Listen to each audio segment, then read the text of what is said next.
You like dulu terus share ke grup atau story kalian. Novel Askadina nunggu dukungan kalian nih. Makasih ya. Bab 7 447.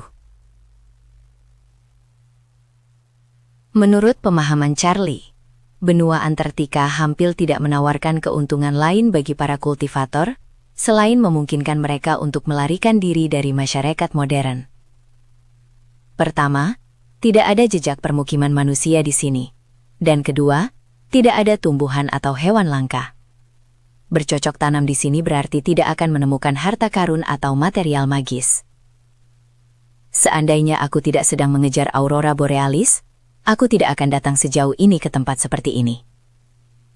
Namun, karena tetua dari perkumpulan Qing yang rusak telah datang sendiri, dan membawa seluruh tim ekspedisi ilmiah Jepang sebagai pelayannya, dia pasti mencari sesuatu yang berharga yang tidak saya ketahui.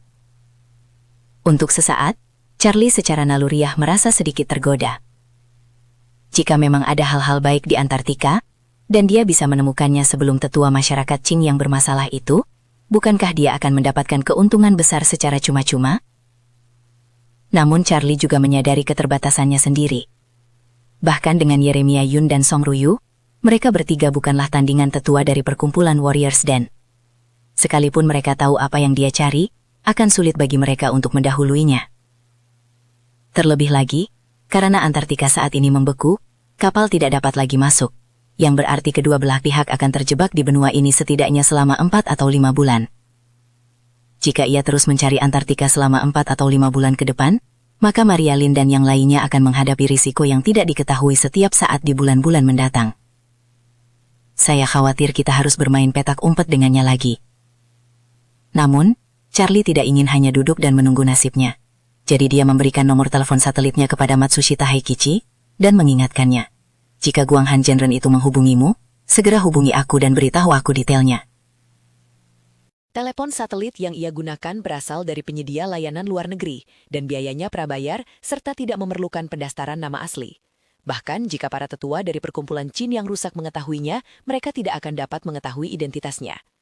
Namun, selama tetua tersebut tidak datang langsung ke kapal penelitian, ia tidak akan tahu bahwa Matsushita Heikichi telah dikendalikan oleh kultivator lain. Dalam hal itu, Matsushita Heikichi dapat terus bertindak sebagai agen rahasianya. Selain itu, Charlie bertanya kepada Matsushita Heikichi, bagaimana status terkini kamera pengawasan kapal? Karena awalnya ia tidak yakin dengan status sistem pengawasan kapal, Charlie berusaha menghindari kamera, memastikan wajah dan profilnya tidak berada dalam area jangkauan kamera. Mau tak mau, ia juga menutupi wajahnya terlebih dahulu. Matsushita Heikichi menjawab, saat ini semua kamera pengawasan kapal sedang aktif, tetapi belum disinkronkan ke cloud. Selain pusat data kapal yang menyimpan gambar pengawasan ini, tidak ada orang lain yang dapat mengakses data ini. Charlie bertanya kepadanya, bisakah Anda mengirim gambar-gambar ini ke server yang saya tentukan? Sistem jaringan darat Charlie memanfaatkan kamera bawaan dari mesin penjual otomatis yang tak terhitung jumlahnya di lapangan. Kamera-kamera ini menangkap wajah setiap orang dan mengirimkannya ke server. Model AI-nya juga menangkap wajah secara real-time di server dan kemudian melakukan pengenalan wajah. Oleh karena itu, selama rekaman pengawasan kapal dapat diunggah ke server yang ditunjuk, seluruh kapal akan menjadi bagian dari sistem jaringan darat. Matsushita Heikichi berkata kepada Charlie, tidak ada masalah dengan pengunggahan data. Kapal kami dilengkapi dengan beberapa jaringan satelit, termasuk 8 perangkat Starlink publik dan swasta yang dapat digunakan untuk mengunggah video pengawasan. Itu bagus. Charlie merasa lega dan memberi instruksi. Nanti saya akan memberikan alamat servernya. Kamu perlu segera mengaturnya. Tidak masalah, kata Matsushita Heikichi dengan hormat. Saya akan berusaha sebaik mungkin untuk menyelesaikan ini secepat mungkin. Charlie mengangguk dan berkata, lakukan sekarang juga. Aku akan menunggu di kamarmu. Beritahu krumu bahwa tidak ada yang boleh mendekati kamarmu. Baik, kata Matsushita Heikichi dengan tulus. Silahkan tunggu di sini sebentar, saya akan mengatur semuanya.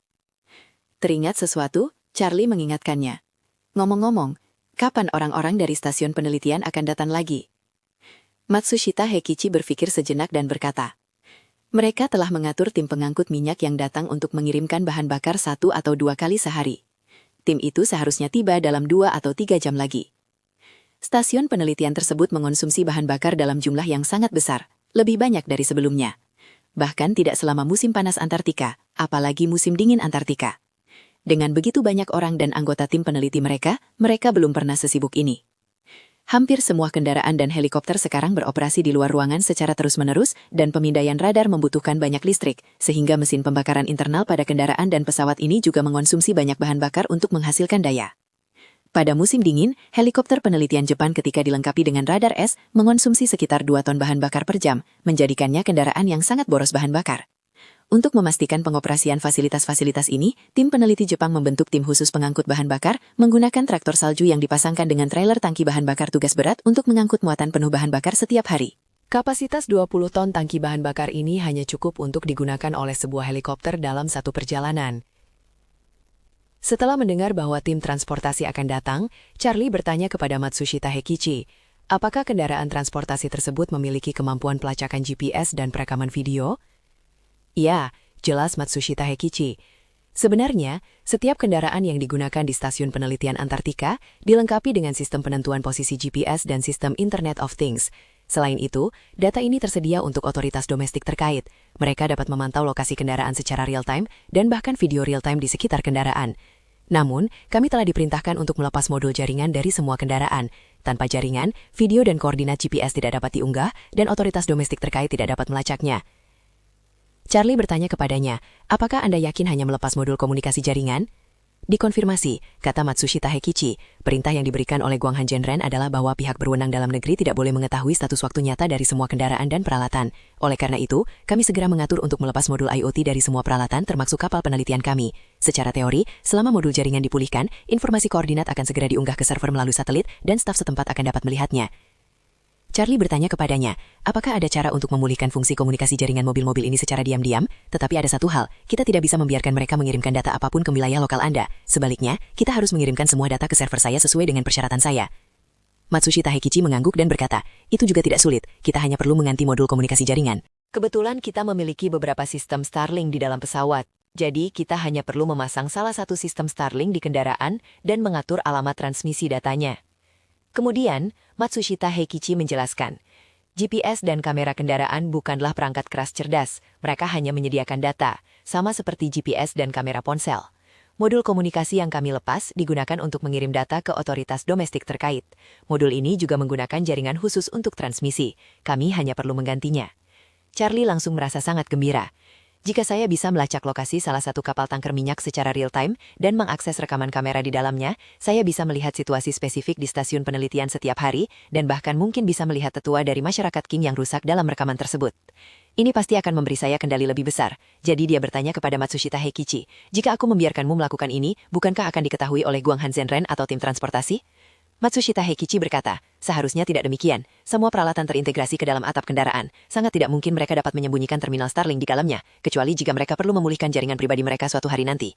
Charlie tersenyum tipis dan mulai menyimpulkan logika di baliknya. Pertama-tama, sesepuh itu telah berkecimpung selama bertahun-tahun, dan kemungkinan besar tidak memahami masalah profesional seperti itu. Oleh karena itu, dia tidak mungkin memberikan perintah yang sangat profesional, seperti langsung meminta mereka menggabung bongkar modul jaringan khusus. Dia pasti memberikan perintah lisan, menginstruksikan tim peneliti untuk menggunakan metode mereka sendiri untuk memastikan bahwa tim tersebut tidak akan terekspos. Inilah solusi yang ditemukan sendiri oleh tim peneliti. Kedua, karena para profesional ini memilih untuk melepas modul komunikasi khusus, menurut logika normal, itu sama saja dengan ponsel yang kartu SIM-nya dilepas dan koneksi internetnya diputus.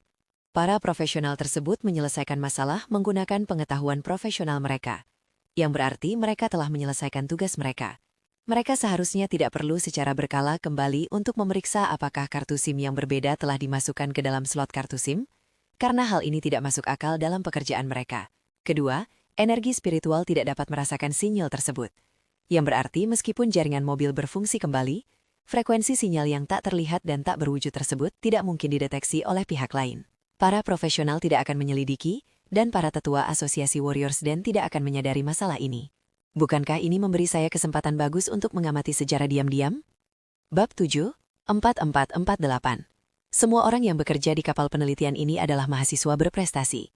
Matsushita Heikichi, selain jurusan teknologi kelautan, juga meraih 2 gelar di bidang teknik elektrokelautan selama masa kuliahnya, sehingga ia memiliki pemahaman yang mendalam tentang peralatan teknologi informasi. Permintaan Charlie tidak sulit. Dia hanya perlu melepas modul komunikasi dari kendaraan pengangkut yang sudah dimatikan, memasang perangkat Starlink, menghubungkannya, lalu mengirimkan data ke alamat yang ditentukan. Bagi Matsushita Heikichi, ini adalah sesuatu yang dapat ia selesaikan hanya dengan beberapa kata. Jadi, ketika truk bahan bakar tiba, Matsushita Heikichi memanfaatkan fakta bahwa pengangkutan bahan bakar akan memakan waktu setidaknya 2 jam, dan berhasil menyingkirkan para staf. Dia menyelesaikan modifikasi peralatan dalam waktu kurang dari 1 jam. Modul penentuan posisi GPS kendaraan ini merupakan modul sederhana yang mudah dipasang dan digunakan. Plug and play. Setelah dihidupkan, modul tersebut segera mulai mencari satelit GPS dan memperoleh koordinat. Kemudian, modul tersebut mengirimkan koordinat waktu nyata ke antarmuka data 5 kali per detik. Perangkat apapun di dalam mobil yang membutuhkan koordinat GPS dapat langsung menangkapnya dari antarmuka data ini. Perekam lintasan mengemudi menangkap koordinat GPS dan menyimpannya di dalam kotak hitam. Dengan terus-menerus menangkapnya, alat ini menghasilkan catatan rute. Sistem navigasi menangkap koordinat GPS dan menampilkannya di peta secara real-time untuk menyediakan layanan navigasi bagi kendaraan. Peralatan pemantauan latar belakang juga menangkap koordinat secara real-time dan mengunggahnya ke server Kementerian Pendidikan, Kebudayaan, Olahraga, Sains, dan Teknologi Jepang melalui satelit. Namun, karena modul komunikasi asli telah dilepas, Kementerian Pendidikan, Kebudayaan, Olahraga, Sains, dan Teknologi Jepang masih belum dapat memperoleh koordinat waktu nyata di sini meskipun GPS telah diaktifkan. Charlie meminta Matsushita Heikichi untuk mengaktifkan Starlink yang langsung mengunggah semua data ini ke server relay, yang kemudian mengirimkannya ke model AI. Selain itu, sinyal video dari dashcam kendaraan, fungsi tampilan sekeliling 360 derajat dan kamera dalam kabin juga terhubung ke Starlink, memungkinkan semua gambar diunggah secara real-time. Di bagian atas kendaraan pengangkut, terdapat tonjolan yang menyerupai ratsel besar, tempat peralatan seperti komunikasi jaringan, penentuan posisi satelit dan antena daya tinggi pada dasarnya terintegrasi. Panasonic Hirayakichi juga menyembunyikan Starlink di sini dan kemudian menutup penutupnya kembali, sehingga menghasilkan penyembunyikan yang hampir sempurna. Charlie menghubungi Duncan Lee melalui telepon satelit, memintanya untuk mencoba menangkap informasi ini melalui server relay. Server relay adalah firewall eksternal. Bahkan jika modifikasi yang dia lakukan pada Matsushita Heikichi ditemukan, orang lain hanya dapat melihat bahwa data tersebut ditransmisikan ke server relay melalui pengaturan perangkat ini. Namun, mereka tidak akan dapat mengetahui siapa yang mengoperasikan server relay atau siapa yang mengambil data darinya. Duncan Lee tidak menyangka bahwa tetua dari perkumpulan Qing yang hancur yang menghilang di Ushuaia benar-benar akan sampai ke benua Antartika. Dia juga tidak menyangka bahwa Charlie akan menggunakan metode seperti itu untuk mencapai tingkat pengawasan balik tertentu. Sambil memujinya, dia segera memerintahkan model AI untuk mulai mengumpulkan data. Tak lama kemudian, model AI tersebut memahami dinamika mobil secara real-time dan sinyal video di sekitarnya. Karena GPS memperoleh koordinat dengan sangat sering, lokasinya dapat ditampilkan secara real-time bahkan ketika kendaraan melaju dengan kecepatan tinggi, dan akurasinya berada dalam 1 meter. Yang lebih mengesankan lagi karena mereka memperoleh data dari kamera pandangan sekeliling 360 derajat kendaraan, begitu lansia tersebut muncul di dekat kendaraan, wajahnya akan langsung diunggah ke model AI, yang kemudian dapat mengenalinya secara instan. Melihat hal ini, Duncan Lee berkata kepada Charlie, "Tuan Wade, akan lebih baik lagi jika kita bisa meminta mereka untuk menghubungkan sinyal audio dari sistem intercom kendaraan juga, sehingga kita dapat mendengar percakapan mereka secara langsung." Seperti yang diharapkan dari seorang detektif Tiongkok, kepekaannya terhadap informasi jauh lebih baik daripada Charlie. Charlie tiba-tiba teringat dan berkata dengan gembira, "Ini mudah, aku akan menyuruh orang itu melakukannya dengan cepat." Matsushita Heikichi bekerja tanpa lelah dan segera menghubungkan semua peralatan komunikasi kendaraan dan audio dari rekaman video kendaraan ke Starlink. Dengan cara ini, bukan hanya saluran komunikasi mereka yang akan terekam, tetapi juga komunikasi antar orang di dalam kendaraan dan percakapan orang-orang di sekitar kendaraan. Selain itu, meskipun orang berada jauh, suara tidak jelas, atau terdapat banyak kebisingan sekitar, ini bukanlah masalah, karena model AI terus berulang dan kemampuan pemrosesan audionya sudah luar biasa. Model ini tidak hanya dapat memperkuat suara, tetapi juga menghilangkan semua kebisingan sekitar dan kebisingan latar belakang, sehingga suara manusia menjadi lebih jernih. Semuanya terkendali. 2 jam kemudian, truk-truk yang bermuatan puluhan ton bahan bakar memulai perjalanan pulang mereka. Koordinatnya diperbarui secara real-time dalam model AI, dan semua komunikasi saluran diterjemahkan ke dalam bahasa Mandarin secara real-time oleh AI. Setelah melihat dialog yang diterjemahkan oleh AI, Duncan Lee langsung memperhatikan beberapa poin yang sangat mencurigakan. Sebagai contoh, mereka menyebutkan 4 nama kode internal dalam percakapan mereka: Tim Eksplorasi Darat Pertama, Tim Eksplorasi Darat Kedua, Tim Eksplorasi Darat Ketiga, dan Tim Eksplorasi Udara, yang menunjukkan bahwa pihak lain sedang melakukan operasi eksplorasi berskala sangat besar. Sebagai contoh, mereka beberapa kali menyebutkan kota bawah tanah selama percakapan mereka, dan saling meminta untuk memastikan apakah hasil radar menunjukkan kemungkinan keberadaan kota bawah tanah. Maka ia segera melaporkan situasi tersebut kepada Charlie. Charlie kemudian menyadari bahwa pihak lain terus-menerus memindai lapisan es Antartika untuk menemukan kota bawah tanah.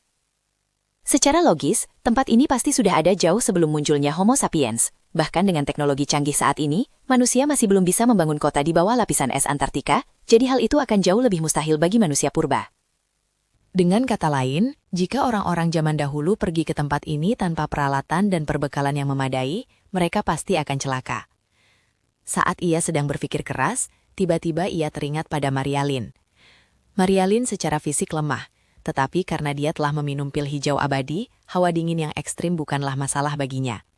Lalu dia berpikir, jika Marialyn bisa tidak takut akan dingin yang ekstrim bahkan tanpa kultivasi, apalagi para kultivator yang seperti dia atau yang kultivasinya jauh lebih unggul darinya.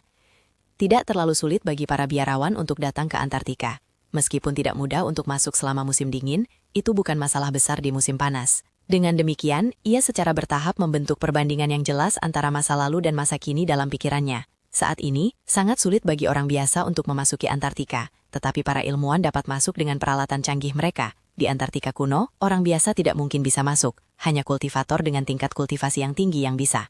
Ini berarti bahwa di zaman kuno, Antartika adalah surga sejati bagi para biarawan. Bahkan di pegunungan terdalam sekalipun, orang biasa mungkin secara tidak sengaja tersesat ke sana, tetapi hal ini sama sekali tidak mungkin terjadi di Antartika. The Devil's Fortress bertindak seperti penghalang pertahanan alami, sepenuhnya mencegah orang biasa masuk. Tanah suci ini, yang sepenuhnya terisolasi dari orang biasa, adalah tempat yang sangat baik bagi para petani untuk bercocok tanam. Para tetua dari persekutuan Queen yang hancur sedang mencari kota bawah tanah di sini. Mungkinkah kota itu dibangun oleh para kultivator di masa lalu? Antartika tetap tak tersentuh selama setidaknya beberapa ribu tahun dalam sejarah peradaban manusia. Jika sebuah sekte memanfaatkan kesempatan ini dan berkembang serta maju di sana selama ratusan atau bahkan ribuan tahun, sekte tersebut pasti akan sangat besar. Meskipun lapisan es Antartika telah terbentuk selama ratusan juta tahun, suhu yang sangat rendah, badai yang kuat, dan badai salju di sini terjadi secara terus-menerus. Jika para kultivator hidup dan berkembang biak di sini dalam waktu lama, kultivator yang baru lahir, muda dan tua tidak akan mampu bertahan menghadapi cuaca ekstrim tersebut. Oleh karena itu, pilihan terbaik adalah membangun kota bawah tanah yang dapat melindungi dari badai. Jika semua kesimpulan ini benar, maka para kultivator ini kehilangan jalan terakhir mereka menuju pencerahan selama zaman akhir Dharma.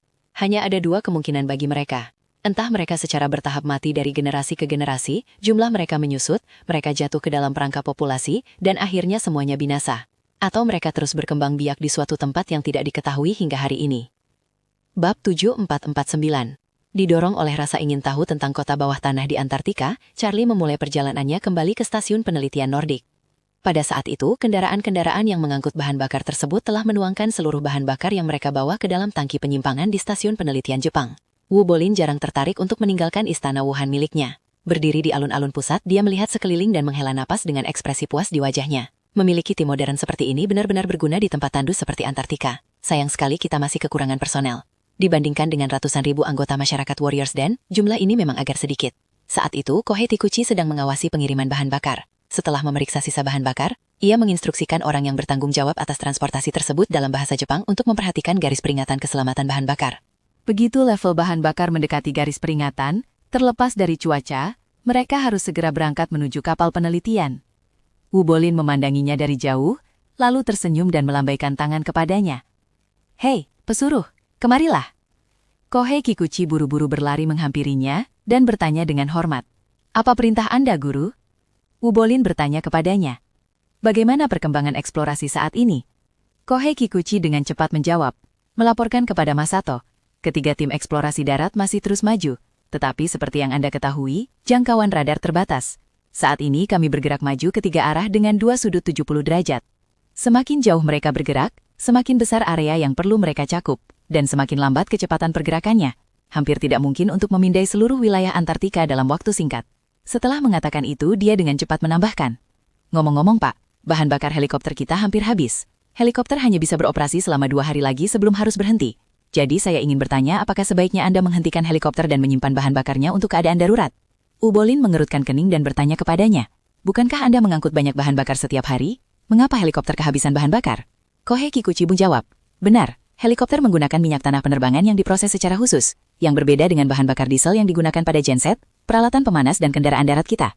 Kapal penelitian memiliki cadangan bahan bakar diesel yang besar, karena mereka juga bergantung pada diesel untuk tenaga, tetapi helikopter memiliki cadangan bahan bakar yang relatif kecil.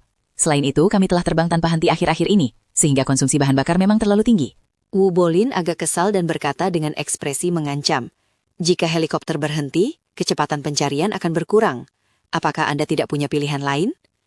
Kohei Kikuchi berkata dengan pasrah. Ya, kami benar-benar tidak punya ide. Lagi pula, kami tidak bisa mengekstrak dan memurnikan minyak di Antartika.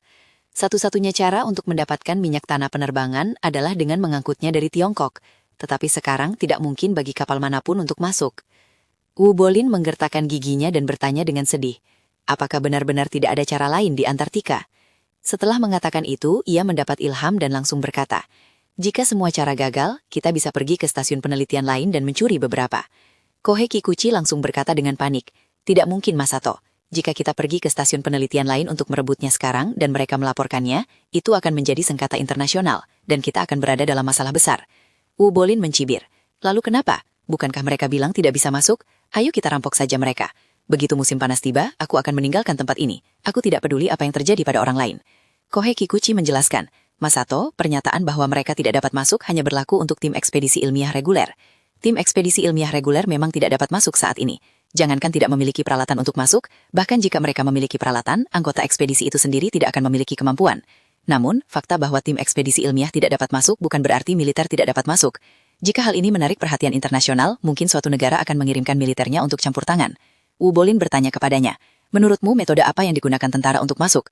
Kohei Kikuchi mengatakan, metode utama yang digunakan tentara untuk masuk adalah melalui penerjunan udara dan parasut. Dalam keadaan darurat, mereka memiliki kemampuan untuk menerjunkan pasukan khusus dan kendaraan lapis baja ringan ke sini, serta pesawat pembom yang dapat melakukan pemboman presisi sepanjang waktu, belum lagi serangan jarak jauh. Sialan, gumam Wu Bolin, agak kesal. Saya pikir saya adalah tiran lokal Antartika, tetapi saya tidak pernah menyangka bahwa pasukan dari berbagai negara dapat datang kapanpun mereka mau. Namun, kemungkinan militer mengirimkan minyak tanah penerbangan kepada tim ekspedisi ilmiah sangat kecil, sehingga helikopter tetap harus diistirahatkan. Namun kemudian sebuah ide baru muncul di benaknya, dan dia langsung berkata, jika aku tidak bisa merampok mereka secara terang-terangan, aku selalu bisa mencuri mereka secara diam-diam kan? Negara mana yang memiliki anggota tim peneliti, persediaan dan peralatan terbanyak di Antartika saat ini? Beritahu aku, dan aku akan mengendalikan semuanya. Aku tidak hanya bisa membuat mereka memasok bahan bakar dan persediaan, tetapi juga membuat mereka membantuku melakukan pencarian. Kohei Kikuchi tanpa sadar berkata, jika Anda bertanya tentang tim peneliti dengan personel terbanyak, itu pasti tim peneliti Amerika. Mereka memiliki beberapa stasiun penelitian di Antartika. Yang terbesar adalah stasiun McMurdo, di mana terdapat sebanyak 200 anggota tim peneliti yang ditempatkan di sana selama musim dingin. Pasti ada banyak peralatan dan persediaan di sana. Lebih dari 200 orang? Wu Bolin merasa sedikit kewalahan dan berkata, terlalu banyak orang. Aku bahkan tidak bisa memberi mereka petunjuk. Apakah ada orang yang berdiri di tempat yang lebih sedikit orangnya? Bagi Wu Bolin, sugesti psikologis juga merupakan bentuk konsumsi energi spiritual. Terakhir kali, ia memberikan sugesti kepada puluhan orang di stasiun Showa yang menghabiskan banyak energi spiritual. Jika ia memberikan sugesti kepada lebih dari 200 orang, kemungkinan besar energi spiritualnya akan sangat sedikit. Bagaimana jika ia menghadapi bahaya? Ia tidak memiliki banyak pil di sakunya, dan mengisi ulang persediaan pil akan menjadi masalah besar. Kohei Kikuchi tidak tahu apa yang dikhawatirkannya. Dengan maksud untuk menyelesaikan masalahnya, dia dengan hormat berkata, Masashi, stasiun-stasiun Amerika lainnya paling banyak hanya memiliki beberapa lusin orang. Cadangan material mereka tidak dapat dibandingkan dengan stasiun McMurdo. Stasiun McMurdo bukan hanya stasiun penelitian Antartika terbesar, tetapi juga basis logistik untuk semua stasiun penelitian Antartika Amerika. Jadi ada banyak persediaan dan peralatan yang disimpan di sana. Mungkin ada lebih dari 3 atau 5 helikopter, belum termasuk bahan bakar. Setelah mendengar itu, Wu Bolin tiba-tiba tergoda lagi. Jika kita bisa mengendalikan mereka, dengan banyak sumber daya dan peralatan, kecepatan pencarian kita mungkin bisa meningkat beberapa kali lipat. Itu akan sangat meningkatkan peluang saya untuk menjelajahi Antartika. Meskipun hal itu mungkin akan menghabiskan banyak energi spiritual, membuat saya memasuki periode kelelahan yang berbahaya, tidak ada musuh di Antartika. Jadi apa yang perlu saya khawatirkan? Terlebih lagi, jika dia bisa mengendalikan 200 orang lagi, dia akan memiliki hampir 300 orang yang siap membantunya, bersama dengan sejumlah besar peralatan modern. Tampaknya tidak mungkin ada sesuatu di Antartika yang dapat mengancamnya. Kalau begitu, mengapa tidak mengambil resiko dan mencobanya? Dengan pemikiran itu, dia segera bertanya kepada Kohei Kikuchi, di mana stasiun McMurdo yang kau sebutkan itu? Seberapa jauh jaraknya dari sini? Kohei Kikuchi berkata, jarak garis lurus dari sini sekitar 1.300 km. Jika Anda mengemudi, Anda harus berputar dalam lingkaran besar, hampir 3.000 km. Wu Bolin hampir muntah darah. Sialan, sejauh itu.